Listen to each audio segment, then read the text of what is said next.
It's Wednesday, August 11th, 2010. I'm Andy Waits in the News Bunker with today's front page review. First, the New York Times. Incumbent wins Democratic vote in Colorado race. The Times says this primary victory of one Democrat over another shows America isn't so ready to replace incumbents. I think we'll get a better gauge on that when it's Democrat versus Republican. Fed to buy debt to fight off slowing of the recovery. Slowing of the recovery? Are there signs of recovery?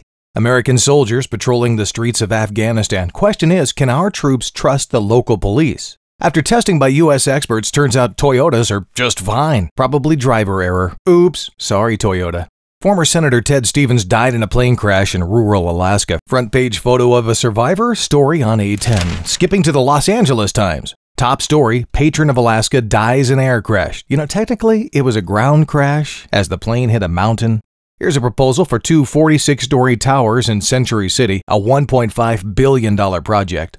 Column 1, a story about the sport of goose calling in Maryland. A toxic mix of racial tensions. This is about a small, mostly white Gulf community where blacks and Hispanics hired by BP are staying temporarily as they clean up the oil. Sounds like the makings of a new movie. All 30 years of The Tonight Show with Johnny Carson have been digitized and cataloged, and now Carson's estate can easily sell licensing to anyone doing a story featuring cultural touchstones of that era. Let's see the Chicago Tribune. $1.8 million home spurs bias complaint. Comedian and radio host George Wilburn made an offer on this 8,000 square foot home. Now it's a discrimination suit.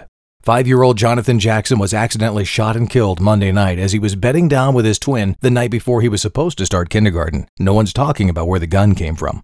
This is Desiree Rogers. You remember her. She became famous as the White House social secretary who let the Salayas in. Now she's been hired to run Jet and Ebony magazines, although she has no background in publishing. This is Rebecca Barton, and you can see she's a hoarder. Why? Well, I guess you have to read the article. Here's a look at Augusta, Maine's Kennebec Journal. Obama signs $26 billion jobs bill into law. Boy, you'd think spending tens of billions of our money would make it into a bigger paper. A little summer fun on Long Pond. Residents rip pot proposal. Zoning law changes would allow a medical marijuana dispensary to move into a neighborhood, but the locals are just a little uncomfortable with that idea. Panel looking at Maine Yankees waste. It's a nuclear reactor that has been shut down for 14 years, and now no one knows what to do with the 64 containers of spent fuel rods. Shaq as a Celtic? Well, his last name is O'Neal. And that flight attendant who flipped out Monday has kind of become a folk hero for his take this job and shove it moment. Boy, now there's the kind of hero we need. And that's the front page review for Wednesday, August 11th, 2010. In the News Bunker, I'm Andy Waits.